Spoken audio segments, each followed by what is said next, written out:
inicial que está en el boletín es Mateo capítulo 16, versículo 13 al 19. Póngase de pie conmigo, por favor, y le damos lectura todos juntos a lo que dice la palabra del Señor. Por favor. Cuando llegó a la región de Cesarea de Filipo, Jesús preguntó a sus discípulos: ¿quién dice la gente que es el Hijo del Hombre? Le respondieron. ¿Qué le respondieron? Unos dicen que es Juan el Bautista, otros que Elías, y otros que Jeremías o uno de los profetas. ¿Y ustedes quién dicen que soy yo? Tú eres el Cristo, el Hijo del Dios viviente, afirmó Simón Pedro. Dichoso tú, Simón, hijo de Jonás, le dijo Jesús, porque eso no te lo reveló ningún mortal, sino mi Padre que está en el cielo.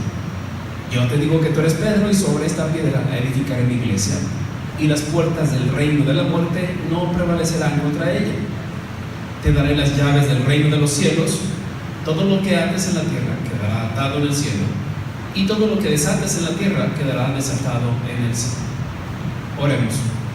Dios, necesitamos escuchar tu voz, necesitamos oírte, por eso estamos aquí. Y te pedimos que todo lo que intente impedir que eso se lleve a cabo, que tú lo hagas a un lado, Señor. Permite que tu espíritu hable a nuestro espíritu, danos tranquilidad, danos serenidad, danos calma, y permítanos escuchar tu voz. Y Dios, a mí solamente úsame como instrumento, tú recibes toda la gloria y la honra, en el nombre de Cristo Jesús. Y todos decimos amén. Tome su lugar, por favor. Pregunta: ¿qué es lo primero que viene a su mente cuando piensan en la palabra iglesia? ¿Qué viene? ¿Personas? ¿Edificios? ¿Qué más? ¿Alabanza? ¿El domingo después la comida? ¿Sí? Vienen muchas ideas a nuestra mente cuando pensamos en la palabra iglesia. De hecho, nosotros como cristianos no hemos podido quitarnos un cliché, voy a usar ese término, no sé si es correcto, cuando nos levantamos en la mañana y decimos, vamos a la iglesia.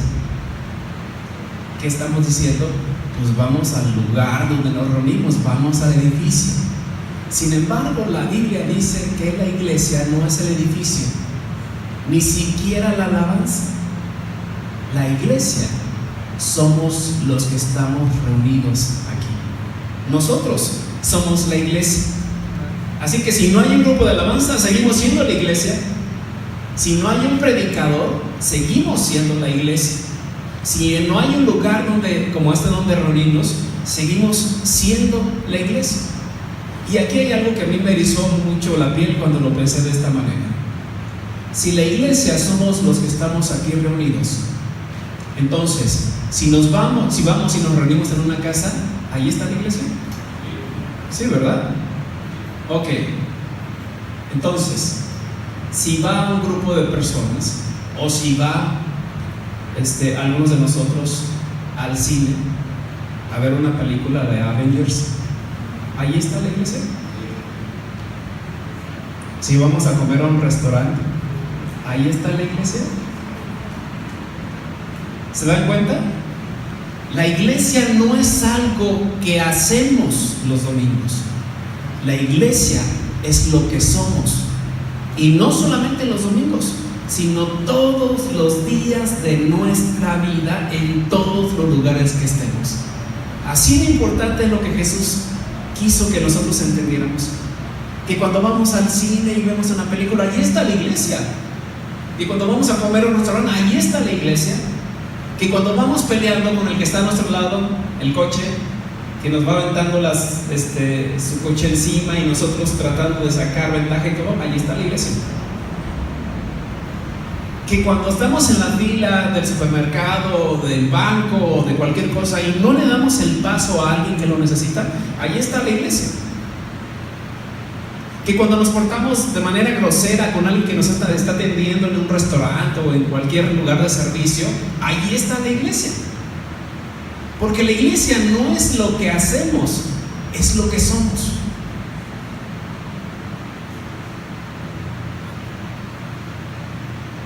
La iglesia nació en el corazón de Dios. Dios pensó, me gustaría tener una familia, y entonces nos escogió a todos los que estamos aquí.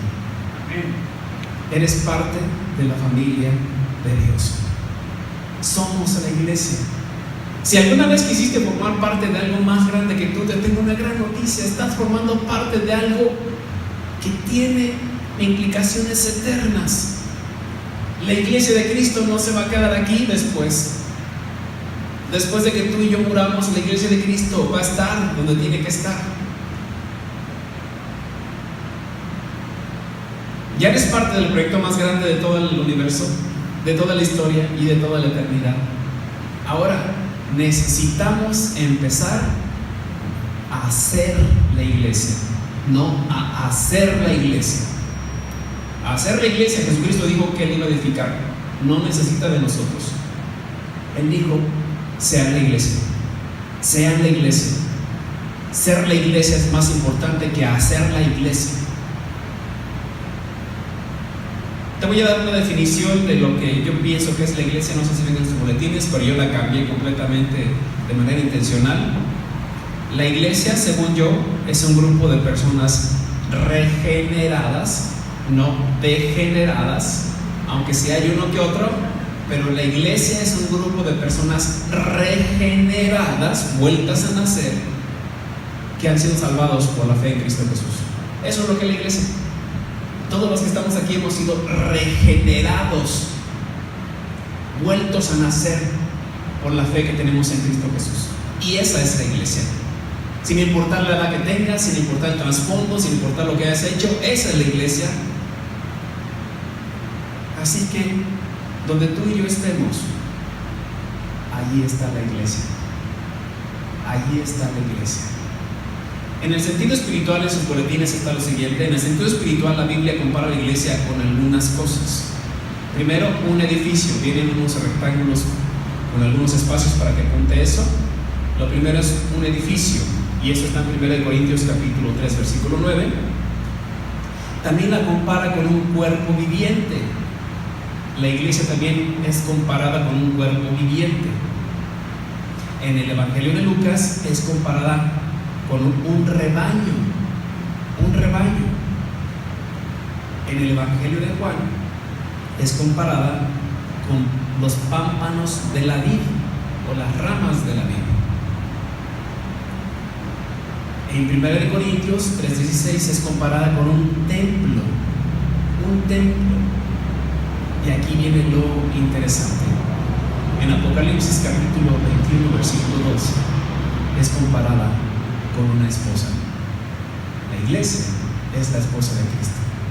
Así que son las cosas en las que el sentido espiritual que da la Biblia en la iglesia: edificio, cuerpo viviente, rebaño, pámpanos de la vid, templo y una esposa.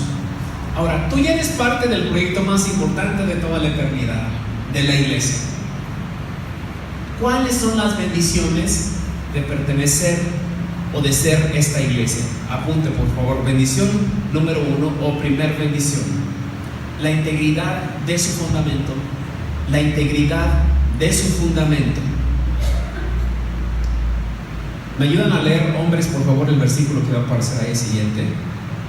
Mateo capítulo 16, versículo 16 al 18. Todos juntos, por favor. Tú eres el Cristo, el Hijo del Dios viviente, afirmó Simón Pedro. Dichoso tú, Simón, hijo de Jonás, le dijo Jesús, porque eso no te lo reveló ningún mortal, sino mi Padre que está en el cielo. Yo te digo que tú eres Pedro, y sobre esta piedra edificaré mi iglesia, y las puertas del reino de la muerte no prevalecerán contra ella. La Biblia enseña que hay 3 instituciones que Dios creó en el mundo. Y si no lo sabe, apúntelo porque es importante. No va a aparecer en sus pantallas.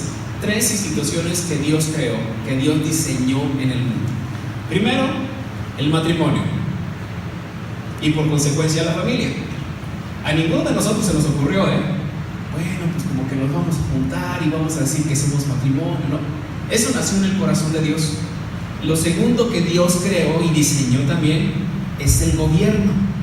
Aunque usted no lo crea, Dios diseñó el gobierno, nació en su corazón, que en un inicio Dios quiso ser quien gobernara sobre nosotros, pero nosotros con nuestro corazón duro y rebelde decidimos que fuera un humano y no Dios. Y tercero, la iglesia. Son las tres instituciones que Dios creó: la familia, el gobierno y la iglesia. Y si queremos que funcione bien, necesitamos ir con Dios. Por eso nuestro gobierno está como está. Quiere funcionar bien, pero está lejos de Dios.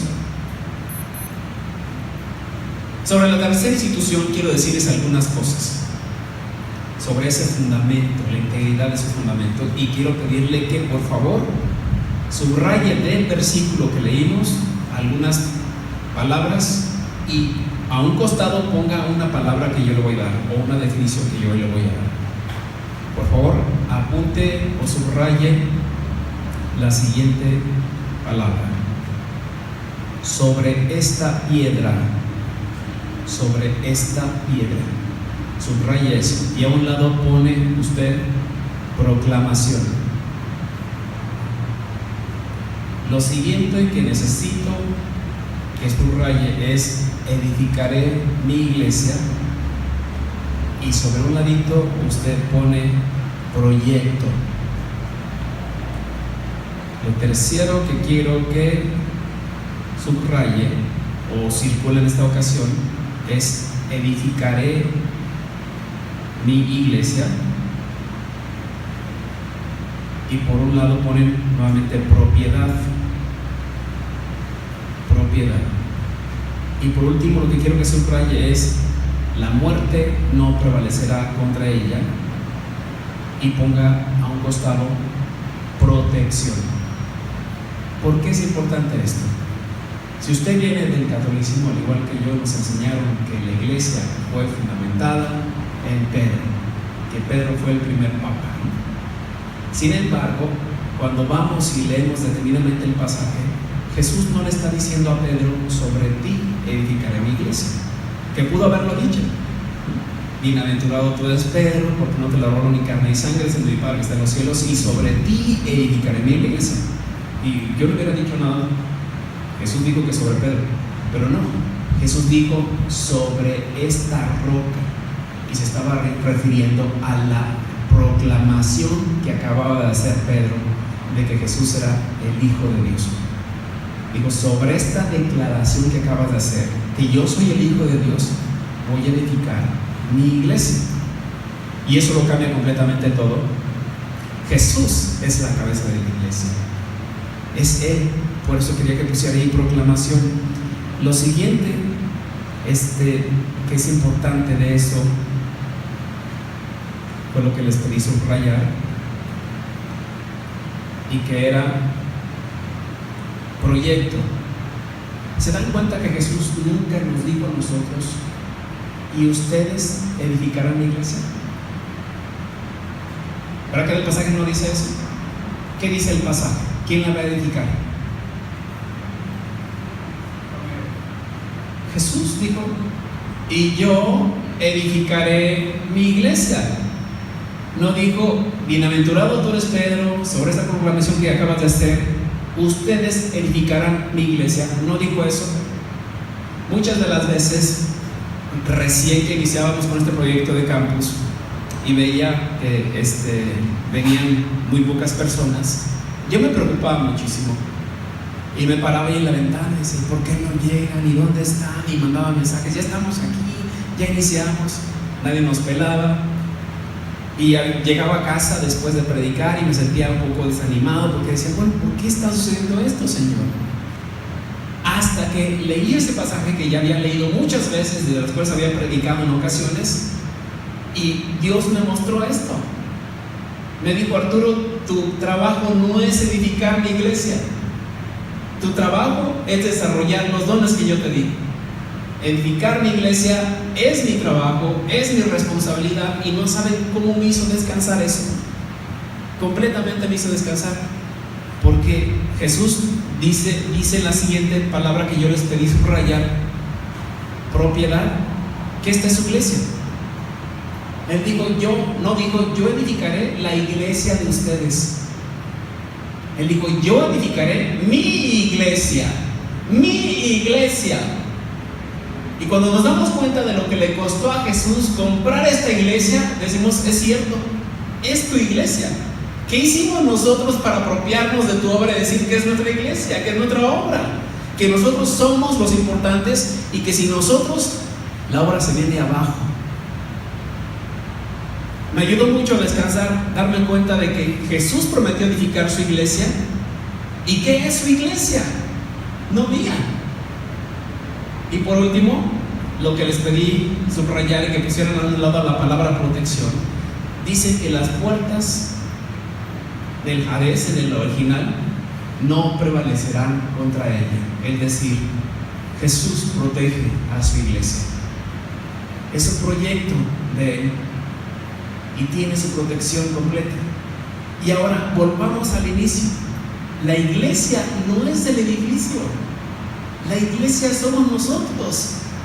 Así que cuando Jesús dice sobre esta declaración que acaba de hacer Pedro, yo edificaré mi iglesia, se está refiriendo a nosotros. Yo edificaré a las personas que van a formar parte de mi iglesia, edificaré sus vidas.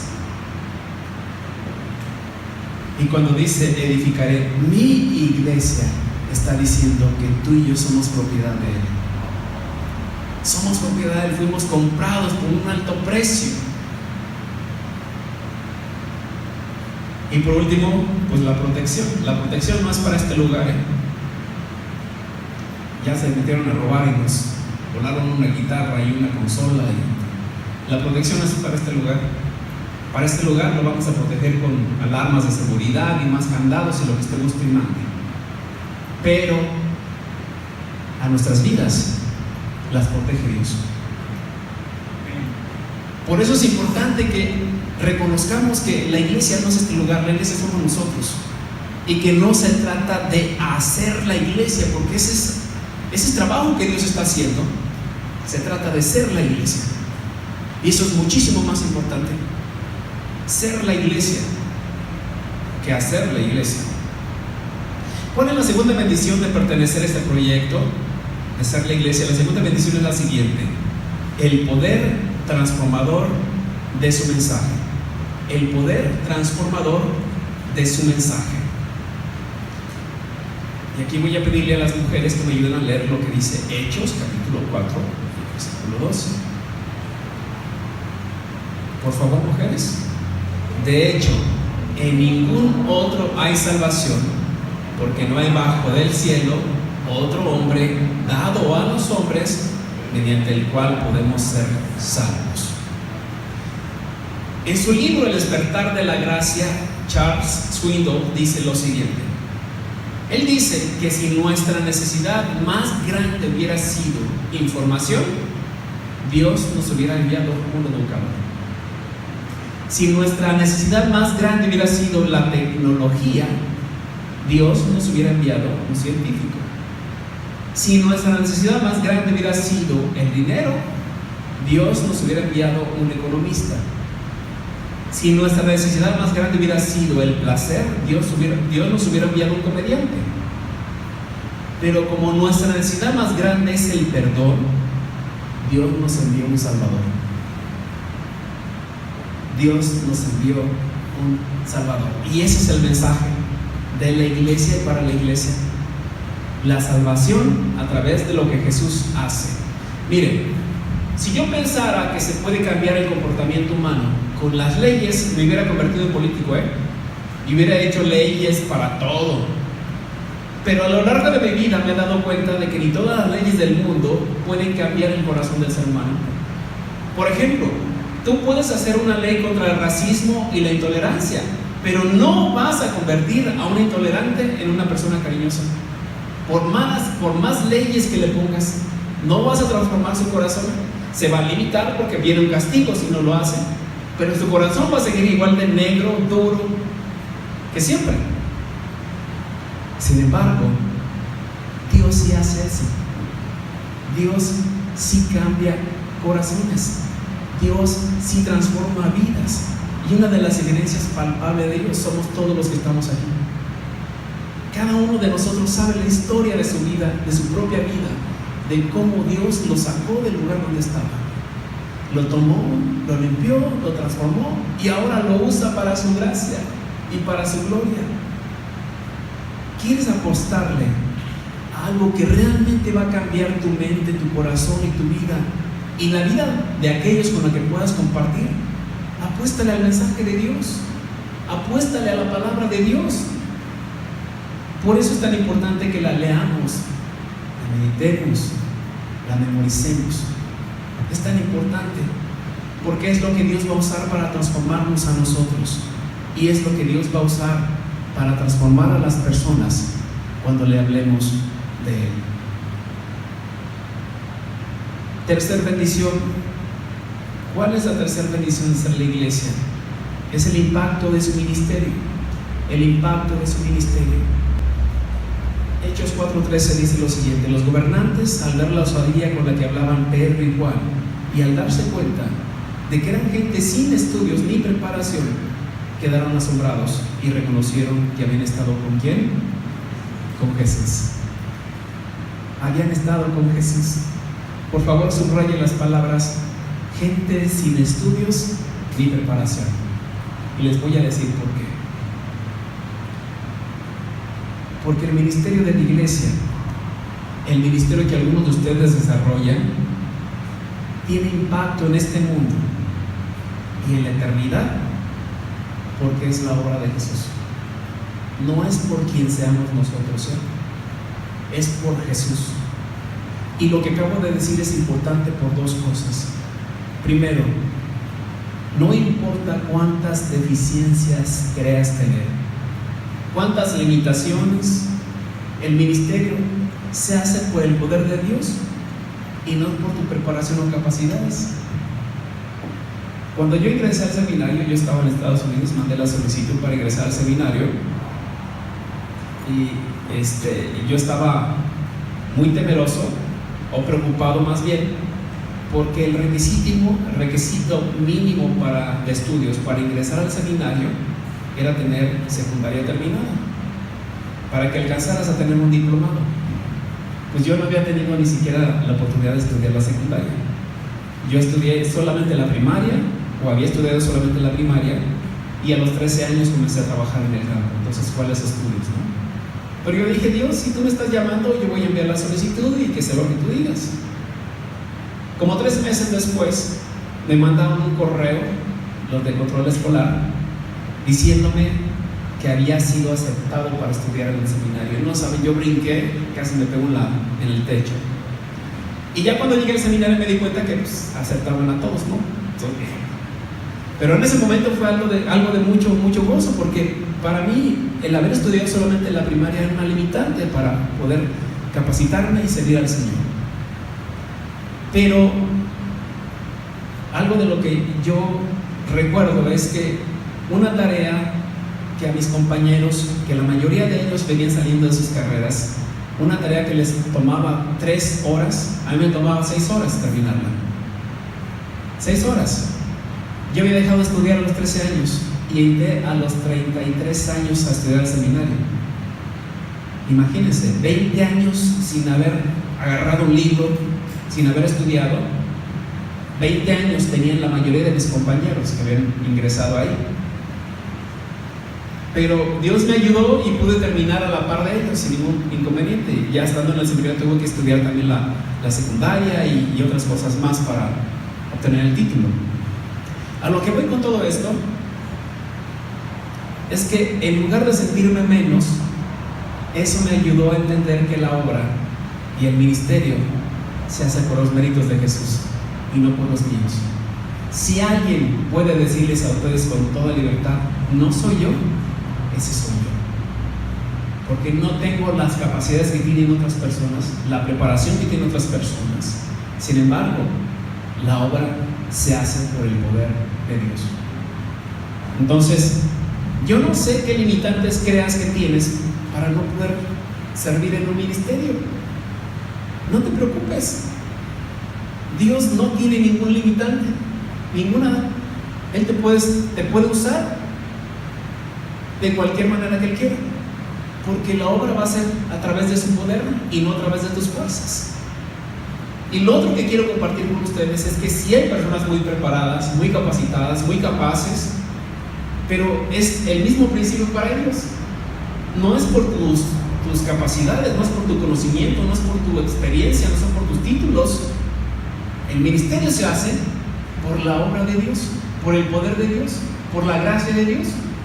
Así que ya sea que tengas muchas limitantes o que tengas muchas capacidades, es lo mismo.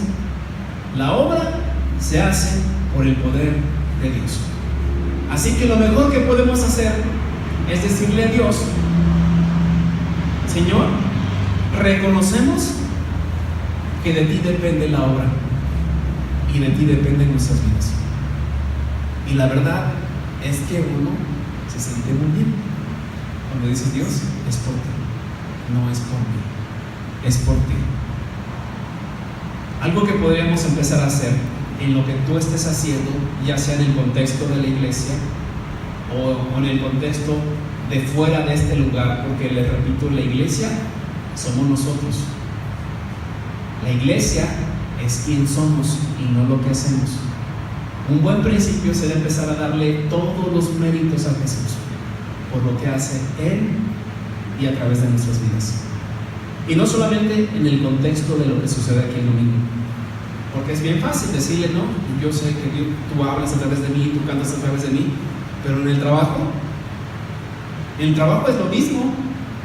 Porque tu trabajo, si tú estás ahí, ahí está la iglesia. Ahí está la iglesia de Cristo. Entonces todo lo que hagas tiene que ser en ese principio de que todo es por la gracia de Dios, y empezar a darle a Él los méritos y los reconocimientos por lo que nos permite hacer, no por lo que yo sé hacer, por lo que Dios nos permite hacer a nosotros. La cuarta bendición que quiero compartir con ustedes, me voy a ir más rápido porque ya los vi así como que con hambre, con cara de hambre, es el poder de su misión. Cuarta bendición, el poder de su misión. No el poder de su misión, el poder de su misión. Hombres, ayúdenme a leer lo que dice Mateo capítulo 28, versículo 18 al 20, por favor, todos juntos.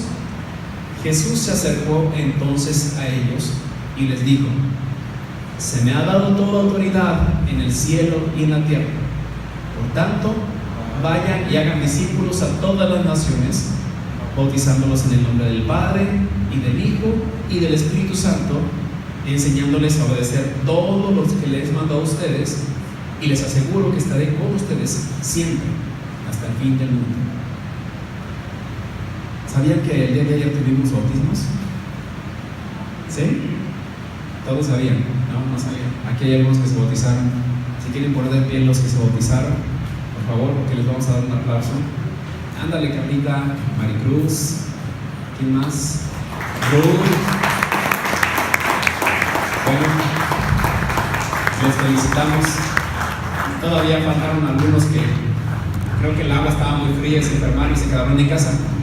Pero esta es la iglesia. Esto sucede en la iglesia. Personas obedeciendo a Jesús. La misión de la iglesia nunca ha sido entretener a los que forman parte de ella. Nunca ha sido eso. ¿Qué les gusta a ustedes? ¿Cómo les gustaría que los trataran? ¿Qué predicación? ¿Qué alabanza? Nunca ha sido el propósito de la iglesia ese. El propósito de la iglesia, la misión de la iglesia, es ir por aquellos que aún no son la iglesia. Eso es lo que dice Jesús. Por tanto, vayan y hagan discípulos. Evangelizar es la tarea de los miembros de la iglesia. Y me gusta la definición de Charles Spurgeon, un predicador y evangelista del británico del siglo XIX. Él dice que evangelizar es un mendigo que le dice a otro mendigo dónde conseguir pan. Así de simple. Aquí me dieron de comer, 20, te invito, y la comida es gratis. Evangelizar es eso. Si lo que tú recibiste fue bueno, lo natural es compartirlo con los demás. Pero si dices, no, ahí la comida está muy salada, está fría, es como comida casera, es fría y aventada, pues obviamente no. Pero evangelizar es eso, es decirle a las personas dónde encontramos la esperanza que necesitábamos para la vida. Y eso es bien fácil de hacer. Por favor, subraye la palabra vayan de este versículo. Y les voy a decir por qué es muy importante. Quiero compartir con ustedes algo muy importante sobre esa palabra en específico, entendiendo todo el contexto, obviamente. Anteriormente, algunos líderes de las iglesias, al momento de reflexionar sobre este pasaje, ponían el énfasis en la palabra vayan, como un mandamiento. Deja todo lo que estás haciendo, trabajo, quehaceres, estudios, y ve a hacer discípulos. Y pues allá andaban las personas de puerta en puerta, dejando todo para ir a ser discípulos, porque la Biblia dice vayan.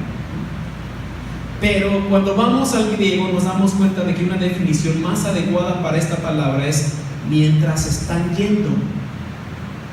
Les voy a decir la idea que quiero resaltar. ¿Quiénes de los que están aquí van al súper a hacer compras? ¿Puede levantar su mano? ¿Ok? ¿Quiénes van al banco a hacer pagos? ¿Quiénes van al cine o a un restaurante a comer de vez en cuando? ¿Ok? Mientras están yendo o van yendo a estos lugares, hagan discípulos. Es lo que dice el pasaje literalmente. Mientras tú estás formado en la fila para pagar al banco, ve haciendo discípulos. Comparte a la persona que está atrás de ti, que está delante de ti, un folleto, mira, te lo regalo. Viene mi teléfono en la parte de atrás, si tienes alguna duda, contáctame con toda confianza, te puedo ayudar. Es más, aquí está la dirección del lugar donde me reúno. Mientras estás en la fila del súper, esperando a pagar, en lugar de estar papando moscas y dejando que la mente vuele, haz discípulos. No tienes que dejar de hacer lo que estás haciendo todos los días para ser discípulos. Tienes que hacerlo de manera completamente natural. Era la manera en que se hacía en el tiempo de Jesús. Las personas iban por el camino, se encontraban a alguien y le compartían. No era de que vamos a hacer una campaña evangelística, vamos a traer a las personas. Fue bueno y funcionó, pero la mejor manera de evangelizar es tú a tú. Y con algo tan natural como ir al súper. Imagínate cuántas personas no nos hemos encontrado en las filas del súper y que ni la palabra le dirigimos, Y es más, si se nos quedan viendo mal, así, ¿qué? Sacando el machete como queriendo pelear. Seamos la iglesia. Seamos la iglesia.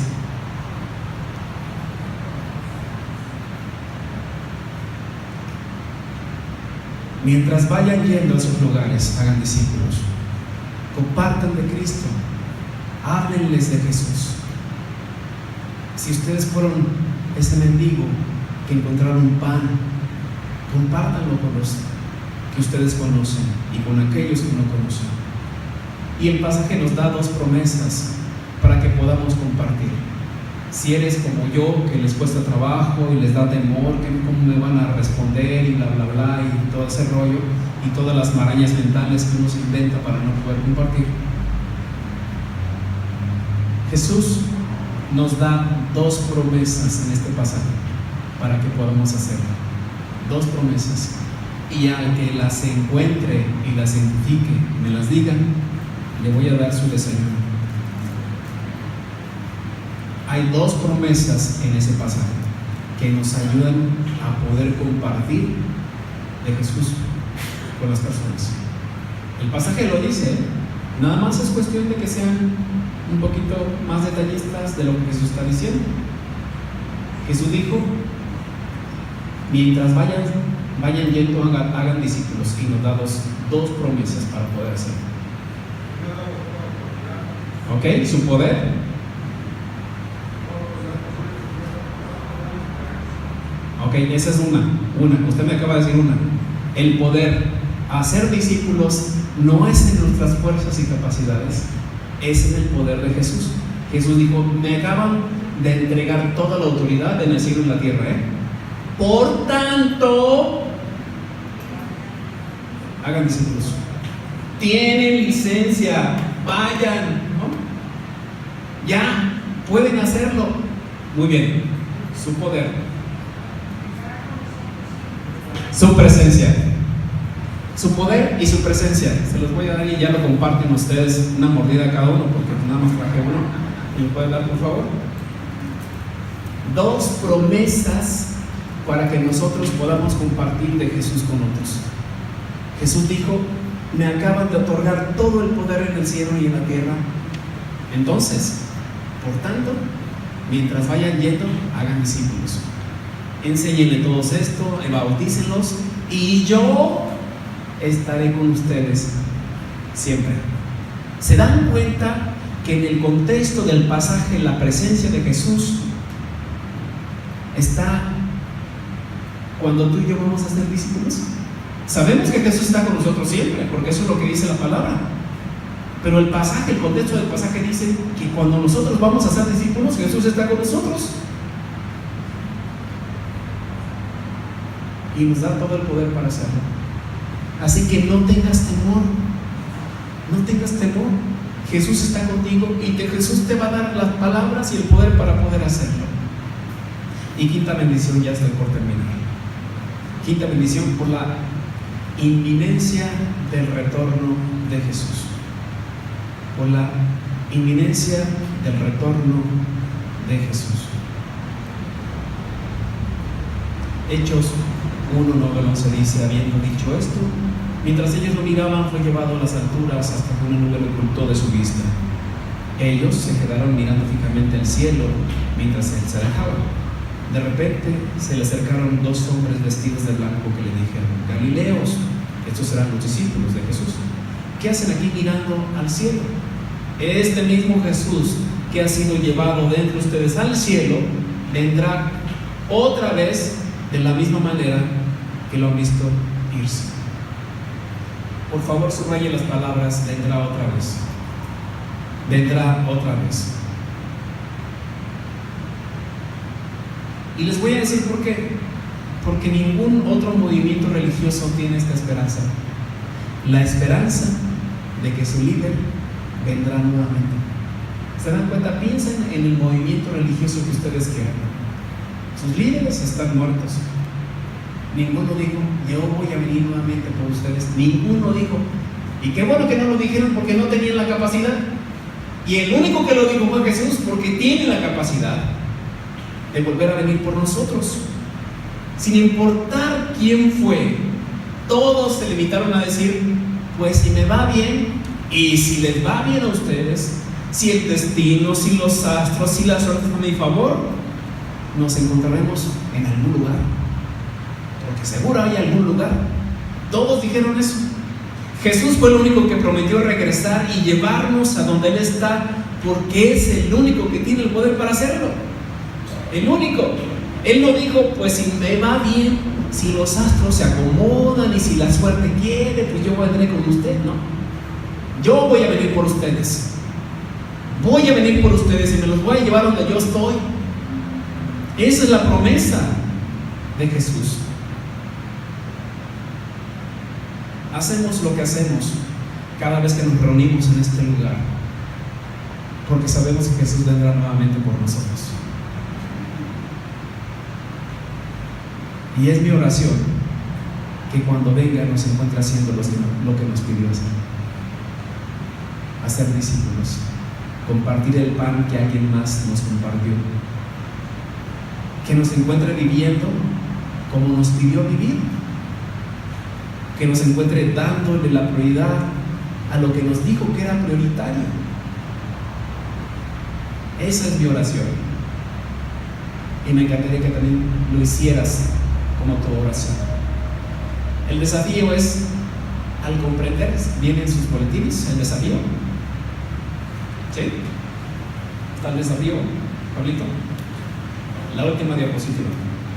Para que me ayuden, por favor, vamos a ponernos de pie y vamos a leer todos juntos el desafío, si ustedes están de acuerdo conmigo. todos juntos. Al comprender la importancia de ser su iglesia, exhortaré y animaré a mi familia para que apoyen a nuestra iglesia PIB Satélite al asistir con fidelidad, servir con diligencia y dar con generosidad, y para honrar a Dios y colaborar con amor. Lo haré en el nombre de Jesús. Amén. Ore conmigo, por favor. Dios, te damos gracias. Gracias, y recordamos lo que nos dices, que lo que nos pides hacer es que seamos tu iglesia y no que hagamos tu iglesia. Tú has prometido edificarla, tú has prometido cuidarla, y eso nos da tranquilidad, Señor, porque la iglesia a la que te refieres no es a este edificio, es a nuestras vidas a las que edificas, a nuestras vidas a las que guardas y proteges en todo momento. Dios, que en nuestro corazón esté siempre la necesidad de honrarte a ti como tu iglesia en todo lugar que estemos. No solamente aquí, Señor, y no solamente 2 horas, sino en aquellos lugares donde incluso las personas no saben que somos tu iglesia. Ayúdanos, Señor, danos esa capacidad, danos esa valentía, y enséñanos, Señor, a compartir de ti con aquellos que aún no forman parte de tu familia. Esto te lo pedimos, Señor, en el nombre de Cristo Jesús. Y todos decimos: